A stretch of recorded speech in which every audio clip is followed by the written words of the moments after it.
in which we begin part 3 of my presentation of Charles Dickens' A Christmas Carol.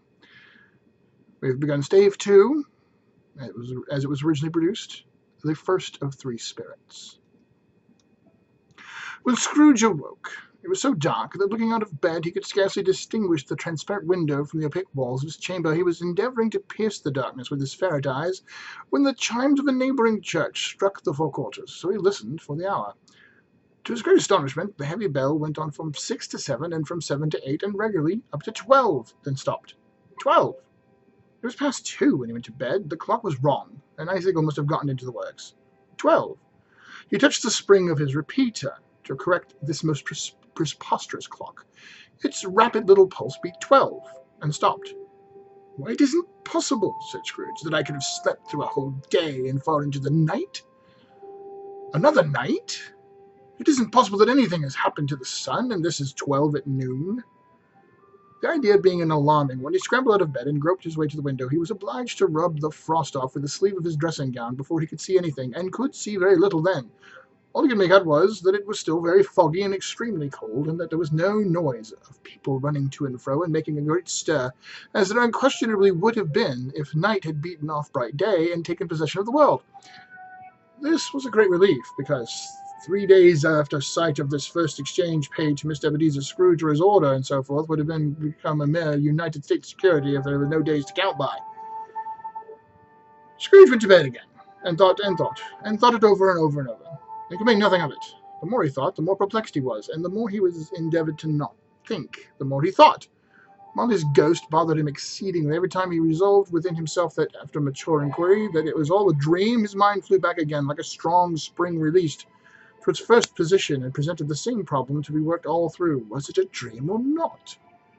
Scrooge lay in this state until chimes had gone 3 quarters more, and he remembered on a sudden that the ghost had warned him of a visitation when the bell tolled 1. He resolved to lie awake until the hour was past, and, considering that he could no more go to sleep than go to heaven, this was perhaps the wisest resolution in his power. The quarter was so long that he was more than once convinced he must have sunk into a doze unconsciously and missed the clock.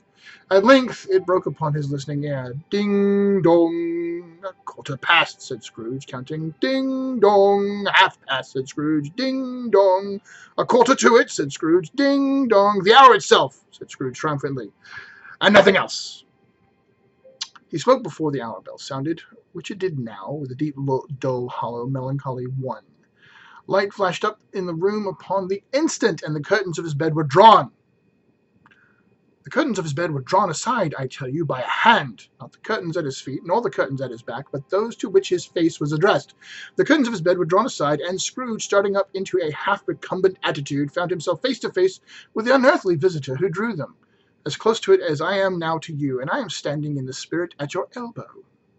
It was a strange figure, like a child, yet not so like a child, as like an old man viewed through some supernatural medium, which gave him the appearance of having receded from the view, and being diminished to a child's proportions. Its hair, which hung about its neck and down its back, was white as if with age, and yet the face had not a wrinkle in it, and the tenderest bloom was on the skin. The arms were very long and muscular, the hands the same, as if its hold were of some uncommon strength. Its legs and feet, most delicately formed, were, like those upper members, bare. It wore a tunic of the purest white, and round its waist was bound a lustrous belt, the sheen of which was beautiful. It held a branch of fresh green holly in its hand, and in singular contradiction of that wintry emblem had its dress trimmed with summer flowers. But the strangest thing about it was, that from the crown of its head there sprung a bright clear jet of light, by which all of this was visible, and which was doubtless the occasion of its using in its duller moments a greater extinguisher for a cap, which it now held under its arms. Even this, though, when Scrooge looked at it with increasing steadiness, was not its strangest quality, for as its belt sparkled and glittered now in one part and now in another, and what was light was one instant, at another time was dark, so the figure itself fluctuated in its distinctness, now being a thing with one arm, now with one leg, now with 20 legs, now a pair of legs without a head, and now a head without a body, of which dissolving parts no outline would be visible in the dense gloom wherein they melted away, and in the very wonder of this, it would be itself again, distinct and clear as ever. "Are you the spirit, sir, which coming was foretold to me?" asked Scrooge. "I am." The voice was soft and gentle, singularly low, as if instead of being so close beside him, it were at a distance. "Who and what are you?" Scrooge demanded. "I am the ghost of Christmas past." "Long past?" inquired Scrooge, observant of its dwarfish stature. "No, your past." Perhaps Scrooge could not have told anybody why, but if anybody could have asked him, but he had a special desire to see the spirit in his cap, and begged him to be covered. "What!" exclaimed the ghost. "Would you so soon put out with worldly hands the light I give? Is it not enough that you are one of those whose passions made this cap, and force me through the whole trains of years to wear it low upon my brow?" Scrooge reverently disclaimed all intention to offend, or any knowledge of having wilfully bonneted the spirit in any period of his life. He then made bold to inquire what business brought him there. "Your welfare," said the ghost. Scrooge expressed himself much obliged, but could not help thinking that a night of unbroken rest would have been more conducive to that end. The spirit must have heard him thinking, for it said immediately, "Your reclamation, then. Take heed." It put out its strong hand as it spoke, and clasped him gently by the arm. "Rise, and walk with me." It would have been in vain for Scrooge to plead that the weather and the hour were not adapted to pedestrian purpose, that bed was warm and the thermometer a long way below freezing, that he was clad in but lightly in his slippers, dressing-gown, and nightcap, and that he had a cold upon him at the moment. The grasp, though gentle as a woman's hand, was not to be resisted. He rose, but finding that the spirit made towards the window, clasped his robe in supplication. "I am mortal," Scrooge remonstrated. "I'm liable to fall." "Bear but a torch of my hand there," said the spirit, laying it upon his heart, "and you shall be upheld in more than this." As the words were spoken, they passed through the wall and stood upon an open country road, with fields on either hand. The city had entirely vanished. Not a vestige of it was to be seen. The darkness and the mist had vanished with it, for it was a clear, cold winter day, and snow upon the ground. "Good heaven!" said Scrooge, clasping his hands together as he looked about him. "I was bred in this place. I was a boy here." The spirit gazed upon him mildly. Its gentle touch, though it had been light and instantaneous, appeared still present to the old man's sense of feeling. He was conscious of 1,000 odors floating in the air, each one connected with 1,000 thoughts and hopes and joys and cares long, long forgotten. "Your lip is trembling," said the ghost. "And what is it upon your cheek?" Scrooge muttered, with an unusual catching in his voice, that it was a pimple, and begged the ghost to lead him where he would. "Do you recollect the way?" inquired the spirit. "Remember it?" cried Scrooge with a fervor. "I could walk it blindfold." "Strange to have forgotten it so many years," observed the ghost. "Let us go on." They walked along the road, Scrooge recognizing every gate and post and tree, until a little market town appeared in the distance. With its bridge, its church, and winding river, some shaggy ponies now were to be seen trotting towards them with boys upon their backs, who called to other boys in country gigs and carts driven by farmers. All these boys were in great spirits, and shouted to each other until the broad fields were so full of merry music that the crisp air laughed to hear it. "These are but shadows of the things that have been," said the ghost. "They have no consciousness of us." The jocund travellers came on, and as they came, Scrooge knew and named them every one. Why, he was rejoiced beyond all bounds to see them. Why did his cold eye glisten, and his heart leap up as they went past? Why was he filled with gladness when he heard them give each other Merry Christmas, as they parted at crossroads and byways for their several homes? What was Merry Christmas to Scrooge? Out upon Merry Christmas! What good had it ever done to him? "The school is not quite deserted," said the ghost. "A solitary child, neglected by his friends, is left there still." Scrooge said he knew it, and he sobbed.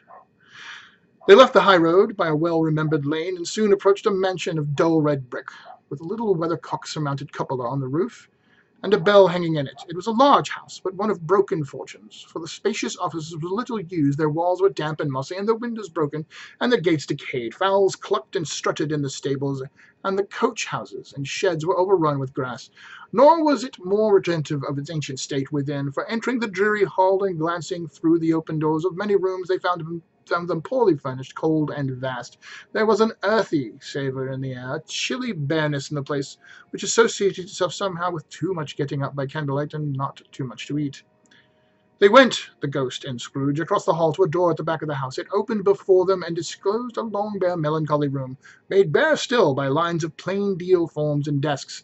At one of those a lonely boy was reading near a feeble fire, and Scrooge sat down upon a form, and wept to see his poor forgotten self as he used to be.